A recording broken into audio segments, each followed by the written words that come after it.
Beautiful afternoon it is. I think at the moment we approaching the end of the year. Most of us are a bit exhausted. Most of us, looking forward to holidays. Most of us are looking forward to family. I mean, especially those of us who work far from home.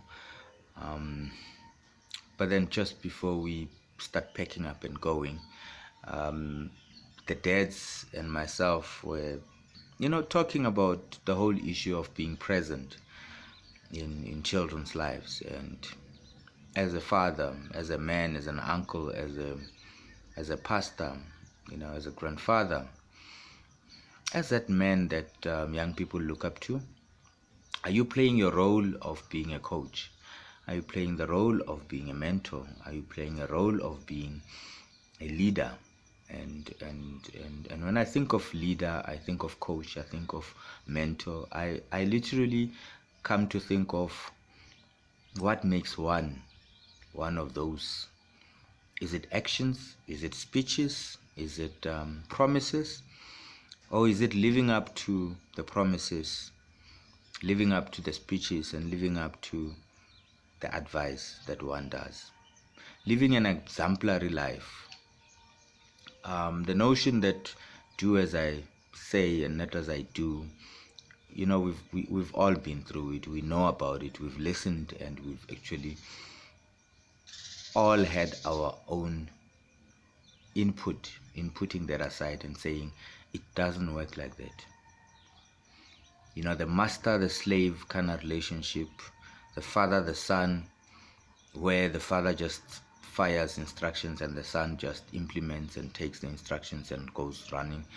Those might have seemed to work, but in actual fact they never worked. They all failed. So we were deliberating with the dads about you being present, starting from your tone, starting from your actions, starting from the little actions or responses that you make, to show your displeasure or to show your happiness. I think my message this afternoon is more about saying, as men, it matters not who is discriminating against us. It matters not what the system is currently doing. Ultimately, we've got structures. I'm looking at the positive fatherhood movement that's spreading throughout the world.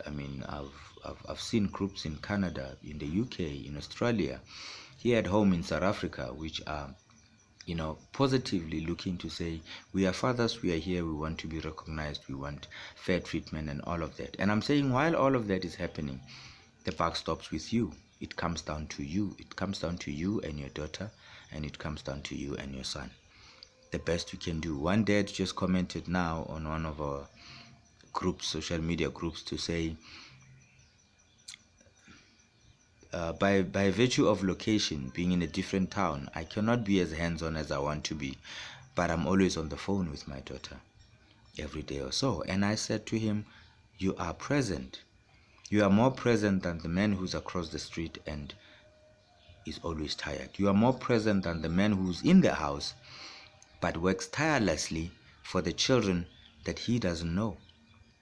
We as men work very hard, and we need to acknowledge that. But there are the little things in between that we need to do.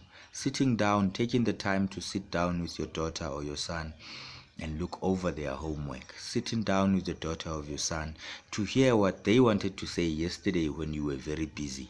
It comes down to us making those adjustments and those decisions. We cannot continue to be absent, even though we know there are hurdles. We acknowledge the hurdles, and yes, some of us will fight tirelessly for those hurdles to be removed. But in the meantime, we have to be present. We have to be mentally there. We have to be physically there. We have to be emotionally there. We have to be there to lead as spiritual leaders for these children. We have to be there to make sure that we are not raising the monsters that we see in the street, because these monsters were raised by somebody at some stage. At some stage, somebody failed to be a proper parent. So all I have to say is that we are hurting our young people. We are hurting our future leaders, the same leaders who are going to take care of us. We have to make that decision now today, this very moment, that I am the one and only person to whom my children look up to. Big ups to you, dads. Keep up the good work. Awesome.